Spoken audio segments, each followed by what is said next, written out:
ಕೈ ಕಮಲದಲ್ಲಿ ಟಿಕೆಟ್ ಹಂಚಿಕೆ ಕಸರತ್ತು ಸಚಿವರನ್ನ ಬಲವಂತವಾಗಿ ನಿಲ್ಲಿಸಿದ್ರೆ ಗೆಲ್ಲುತ್ತಾ ಕಾಂಗ್ರೆಸ್ ಹೊಸ ಮುಖ ಪ್ರಯೋಗ ಮಾಡುತ್ತಾ ಬಿಜೆಪಿ ಇದೇ ಇಂದಿನ ಅಖಾಡ ಬೇಕಿಲ್ಲ ಬಿಡೋದಿಲ್ಲ.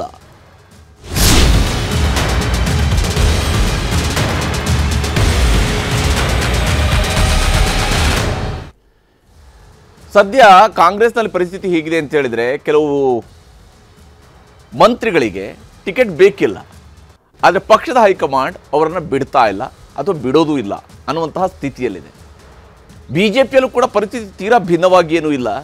ಕೆಲವರನ್ನು ಬಲವಂತವಾಗಿ ಲೋಕಸಭೆ ಕಳಿಸ್ಬಿಡೋಣ ಅನ್ನುವಂತಹ ಯೋಚನೆಯೂ ಕೂಡ ಸಾಗ್ತಾ ಇರುವಂಥದ್ದು. JDS ಎಷ್ಟರ ಮಟ್ಟಿಗೆ ಸೀಟ್ಗಳನ್ನು ಪಡ್ಕೊಳ್ಳುತ್ತೆ ಅನ್ನೋದ್ರ ಬಗ್ಗೆ ಇನ್ನೂ ಕೂಡ ಖಾತ್ರಿಯೂ ಇಲ್ಲ. ಇದರ ಬಗ್ಗಿನ ಒಂದು ವರದಿಯನ್ನು ನಿಮಗೆ ಮೊದಲಿಗೆ ತೋರಿಸ್ತೀನಿ.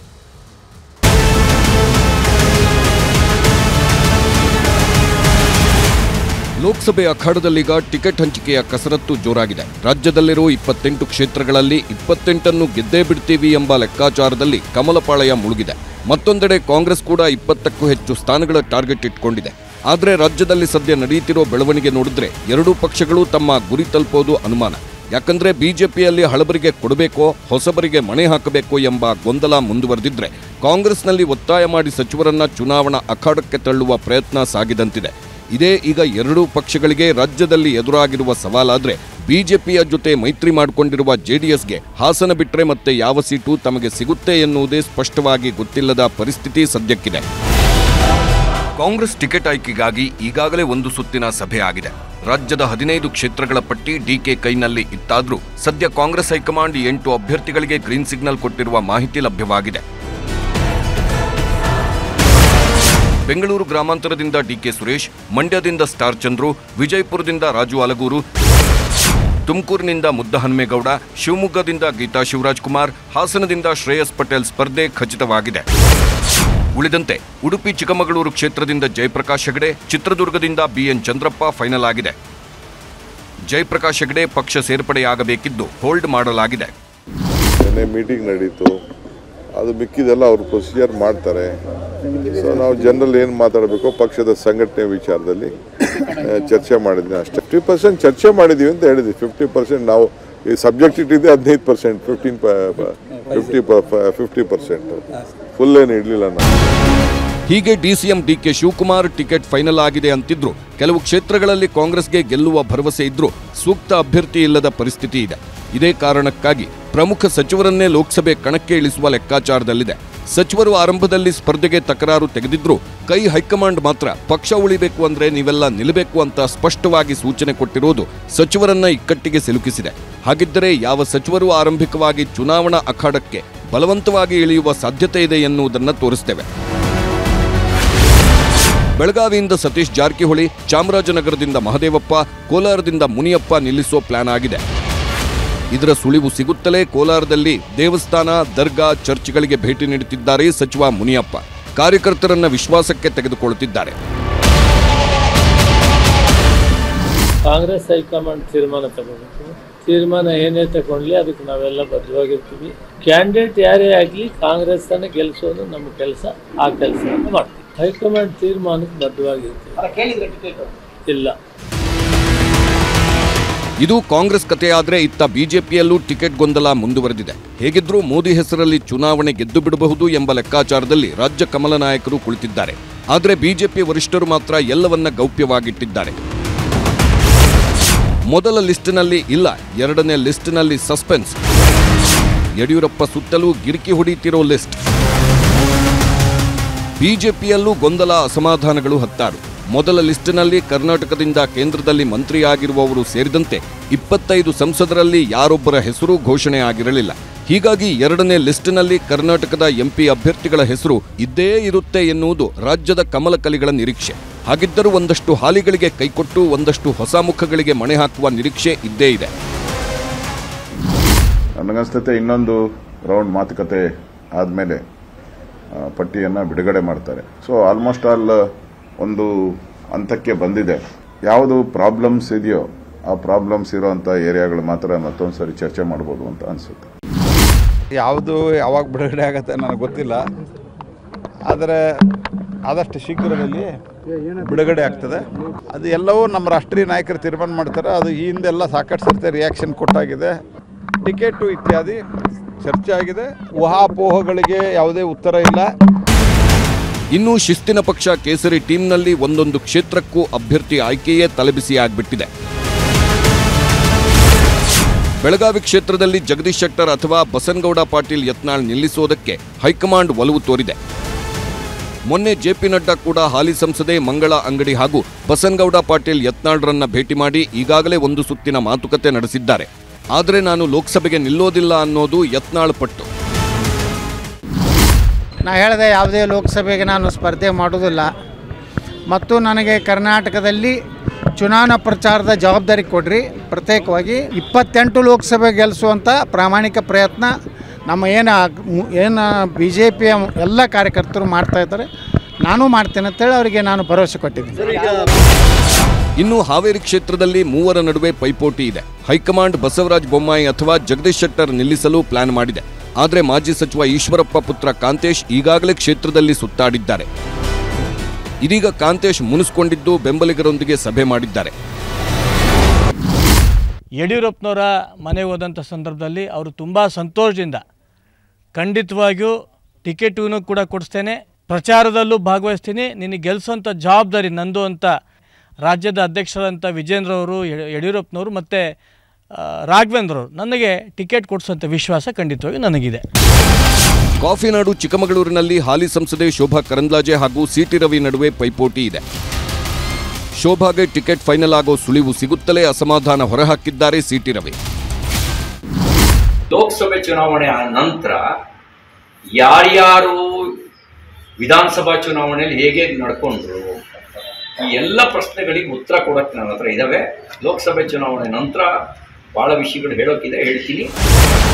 ಉತ್ತರ ಕನ್ನಡ ಕ್ಷೇತ್ರದಲ್ಲಿ ಅನಂತಕುಮಾರ್ ಹೆಗಡೆ ಹಾಗೂ ವಿಶ್ವೇಶ್ವರ ಹೆಗಡೆ ಕಾಗೇರಿ ನಡುವೆ ಪೈಪೋಟಿ ಇದೆ. ಆದರೆ ಬಿಜೆಪಿ ದಮ್ ತಾಕತ್ತು ಪ್ರಶ್ನಿಸಿರೋ ಹೆಗಡೆ ವಿರುದ್ಧ ಬಿಜೆಪಿಗರೇ ಸಿಟ್ಟಾಗಿದ್ದಾರೆ. ನಿಮಗೆ ದಮ್ಮಿದ್ರೆ ಬಂದು ನನ್ನ ಸೀಟು ಅಲ್ಲಾಡಿಸಿ ಅಂದಿರೋ ಮಾತು ಎಲ್ಲರನ್ನೂ ಕೆರಳಿಸಿದೆ. ಯಾರಾದ್ರೂ ತುಂಬಾ ಸಶಕ್ತ ವೀರ ಯುವಕರಿದ್ರೆ ಖಂಡಿತವಾಗಿ ಬನ್ನಿ, ಇವತ್ತೇ ಈ ಕುರ್ಚಿಯನ್ನು ಮುಂದಿಟ್ಟು ಹೋಗ್ತೀನಿ, ಇಲ್ಲೇ ಇಟ್ಟು ಹೋಗ್ತೀನಿ. ಯಾರಾದ್ರೂ ಬಂದು ಕೂತ್ಕೊಳ್ಳಿ, ದಮ್ ಇದ್ದವರು ಬಂದು ಕೂತ್ಕೊಳ್ಳಿ. ಕೊಡೋದಿದ್ರು ಓಪನ್ ಆಗಿ ಬಿಟ್ಕೊಡಿ ಅಲ್ಲ, ಯಾರು ಬೇಕಾದರೆ ಇದು ಮಾಡಿ ಹೇಳ್ಬೋದಿತ್ತು. ಅದನ್ನು ಬಿಟ್ಟು ನೀವು ಬಡ ಕಾರ್ಯಕರ್ತರ ಮುಂದೆ ಉತ್ತರ ಕುಮಾರನ ಪೌರುಷ ಅದು ಸಿಯಲ್ಲಿ ಜಿಲ್ಲಾ ಮಟ್ಟದ ಮೀಟಿಂಗ್ ಆಗಿತ್ತು. ಆ ಮೀಟಿಂಗ್ನಲ್ಲಿ ಹೇಳ್ಬೋದಿತ್ತಲ್ಲ, ಹೌದು ಯಾರು ಬಂದು ದಮ್ ಇದ್ರೆ ಬಂದು ಕೂತ್ಕೊಳ್ಳಿ ಹೇಳಿ. ಯಾಕಂದರೆ ಎಲ್ಲ ಆಕಾಂಕ್ಷಿಗಳದ್ದು ಹೆಸರಿತ್ತು, ಎಲ್ಲ ಇದಿತ್ತು, 21 ಜನರೇನೋ ಆಕಾಂಕ್ಷಿಗಳಿದ್ದರು. ಆದರೆ ಕಳೆದ ವಿಧಾನಸಭಾ ಚುನಾವಣೆಯಲ್ಲಿ ಆದಂತೆ ಎಲ್ಲ ಪ್ರಯೋಗವನ್ನು ಹೈಕಮಾಂಡ್ ಹೆಗಲಿಗೆ ಹಾಕಿ ಸುಮ್ಮನೆ ಕುಳಿತುಕೊಳ್ಳಲು ಬಿಜೆಪಿಯ ಲೋಕಲ್ ಹೈಕಮಾಂಡ್ BS ಯಡಿಯೂರಪ್ಪ ಸಿದ್ಧರಿಲ್ಲ. ತಮ್ಮ ಪುತ್ರನ ಅಧ್ಯಕ್ಷತೆ ಇರುವಾಗ ರಾಜ್ಯದಲ್ಲಿ ಟಾರ್ಗೆಟ್ 28 ರೀಚ್ ಆಗಿಬಿಟ್ರೆ ಮಗನನ್ನ ಮುಂದೆ ತಡೆಯುವವರು ಯಾರೂ ಇರಲ್ಲ ಎಂಬುದು ಯಡಿಯೂರಪ್ಪನವರ ದೂರದ ಲೆಕ್ಕಾಚಾರ. ಇದೇ ಕಾರಣಕ್ಕಾಗಿಯೇ ಅನಂತಕುಮಾರ್ ಸೇರಿದಂತೆ 7ಕ್ಕೂ ಹೆಚ್ಚು ಹಾಲಿ ಸಂಸದರ ಪರ BSY ಬ್ಯಾಟ್ ಬೀಸುತ್ತಿದ್ದಾರೆ. ಇದರ ಮೂಲಕ ಸುಲಭವಾಗಿ ಗೆಲ್ಲಬಹುದಾದ ಸೀಟುಗಳನ್ನು ಕಠಿಣ ಮಾಡಿಕೊಳ್ಳಬಾರದು ಎಂಬುದು ಯಡಿಯೂರಪ್ಪನವರ ಅನುಭವದ ನಿಲುವು. ಆದರೆ ಪ್ರಯೋಗಕ್ಕೆ ಹೆಸರುವಾಸಿಯಾಗಿರುವ ಮೋದಿ ಶಾ ಜೋಡಿ ನಿರ್ಧಾರವೇ ರಾಜ್ಯ ಬಿಜೆಪಿ ವಿಚಾರದಲ್ಲಿ ಅಂತಿಮ ಅನ್ನೋದರಲ್ಲಿ ಯಾವುದೇ ಅನುಮಾನವಿಲ್ಲ. ಇದರ ನಡುವೆ JDS ಹಾಸನದಲ್ಲಿ ಪ್ರಜ್ವಲ್ ರೇವಣ್ಣ ಹೆಸರನ್ನು ಘೋಷಣೆ ಮಾಡಿರೋದು ಬಿಟ್ಟರೆ ಮತ್ತೆ ತಮಗೆಷ್ಟು ಸೀಟನ್ನ ಬಿಜೆಪಿ ಹೈಕಮಾಂಡ್ ಬಿಟ್ಟುಕೊಡುತ್ತದೆ ಎಂಬುದನ್ನು ದೆಹಲಿಯತ್ತ ಮುಖ ಮಾಡಿ ನೋಡುತ್ತಿದೆ. ಮೋದಿ ಶಾ ಜೋಡಿ ಸೀಟು ಬಿಟ್ಟುಕೊಟ್ಟ ಮೇಲೆ ಅಭ್ಯರ್ಥಿ ಆಯ್ಕೆ ಬಗ್ಗೆ ದಳಪತಿಗಳು ಯೋಚನೆ ಮಾಡಬಹುದು. Bureau report, news 18.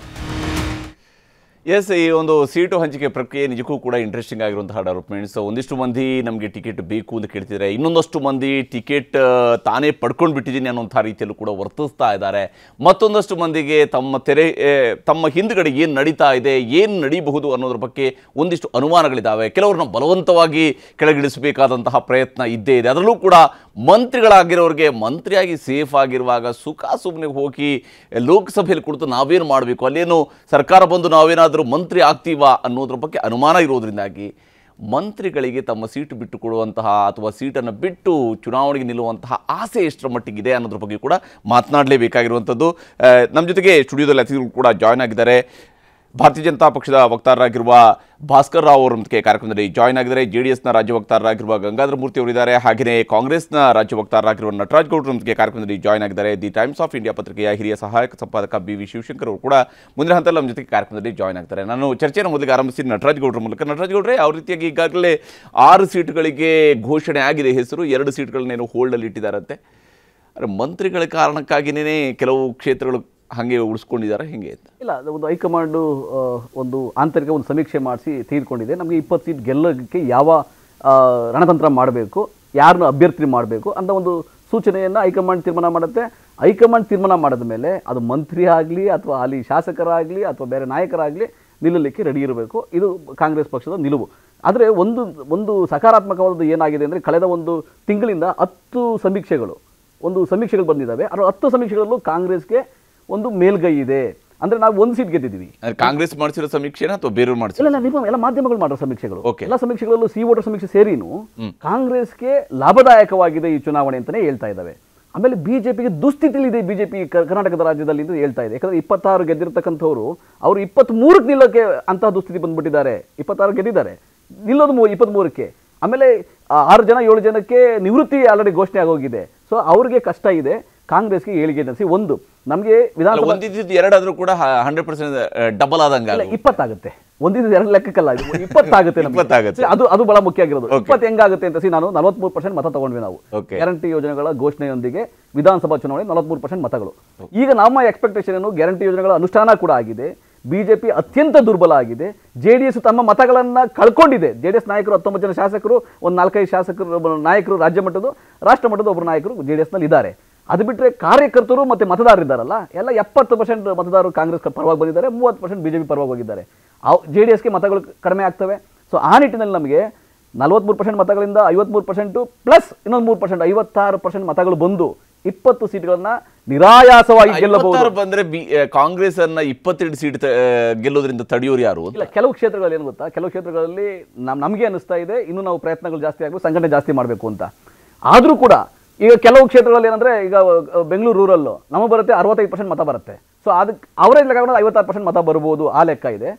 20 ಸೀಟು ನಿರಾಯಾಸವಾಗಿ ಗೆಲ್ತೀವಿ. ಇನ್ನೂ ಪ್ರಯತ್ನ ಮಾಡಿದ್ರೆ 20ಕ್ಕೂ ಹೆಚ್ಚು ಸೀಟ್ಗಳನ್ನ ಗೆಲ್ಲಬಹುದು. ಹಂಗಿರ್ಬೇಕಾದಾಗ ಮಂತ್ರಿಗಳು ಕೂಡ ಆಸೆ ಪಡಬಹುದು. ಗೆಲ್ತೀವಿ ಅಂತ ಒಂದು ಉದ್ದೇಶ ಇದ್ದಾಗ ಅಥವಾ ಒಂದು ಸೂಚನೆ ಕಾಣ್ತಾ ಇರ್ಬೇಕಾದ್ರೆ ಯಾವ ಮಂತ್ರಿಗಳಾಗ್ಲಿ ಶಾಸಕರಾಗ್ಲಿ ನಿಲ್ಲಲಿಕ್ಕೆ. ನಮ್ಮ ಚುನಾವಣೆ ತಯಾರಿ ಬಹಳ ಸಿಸ್ಟಮ್ಯಾಟಿಕ್ ಆಗಿ ಈಗಿಂದಲ್ಲ, ತಯಾರಿ ಸಿಸ್ಟಮ್ಯಾಟಿಕ್ ಆಗಿ ಹೈಕಮಾಂಡ್ ಅವರು ಮಾಡ್ತಾ ಇದ್ದಾರೆ. ಬಟ್ ಸ್ಥಳದಲ್ಲಿರುವಂತ ರಾಜ್ಯದಲ್ಲಿರುವಂತಹ ಒಬ್ರು ಹೋಗಿ ಚೇರ್ ಮೇಲೆ ಇಟ್ಟು ಹೇಳ್ತಾರೆ ದಮ್ ಇದ್ರೆ, ತನ್ನ ಕಾರ್ಯಕರ್ತರಿಗೆ ಹೇಳಿದ್ರೆ ದಮ್ ಇದ್ರೆ ಕಾರ್ಯಕರ್ತರಿಗೆ ಹೇಳಿದ್ರೆ ಅಂತ. ಯಾರು ಕಾಂಗ್ರೆಸ್ ಅಲ್ಲಿ ಯಾರೋ ಇದಾರ ಅಂತ ಒಬ್ರು ಇಲ್ಲ ಅಂತ. ನಮ್ಗೆ ಆತರ ಕಿತಾಪತಿ ಮಾಡಲ್ಲ ನಮ್ಮವರು.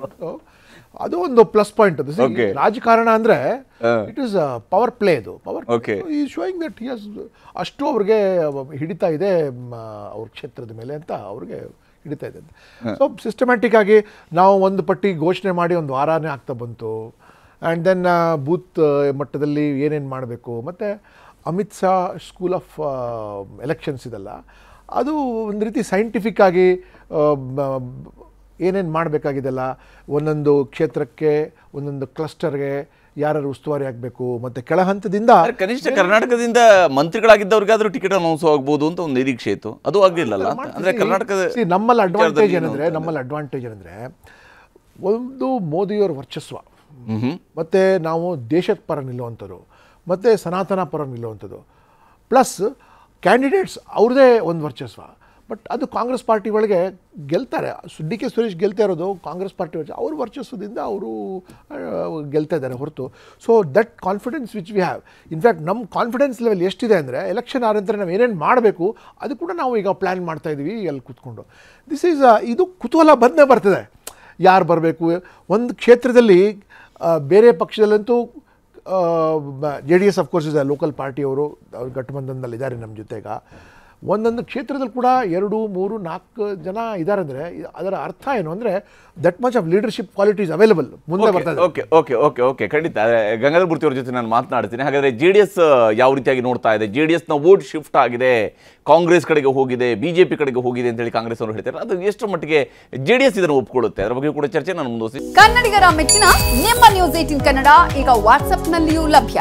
ಕರ್ನಾಟಕ ಮತ್ತು ದೇಶ ವಿದೇಶದ 360 ಡಿಗ್ರಿ ಸುದ್ದಿ ವಿವರವನ್ನ ನೀವು ನಿಮ್ಮ ಕೈ ಬೆರಳುಗಳಲ್ಲಿಯೇ ಪಡೆಯೋದಿಕ್ಕೆ ಈ QR ಕೋಡ್ ಅನ್ನ ಸ್ಕ್ಯಾನ್ ಮಾಡಿ. ನಮ್ಮ ಚಾನೆಲ್ ಅನ್ನ ಫಾಲೋ ಮಾಡಿ, ನೋಟಿಫಿಕೇಶನ್ ಆನ್ ಮಾಡಿ.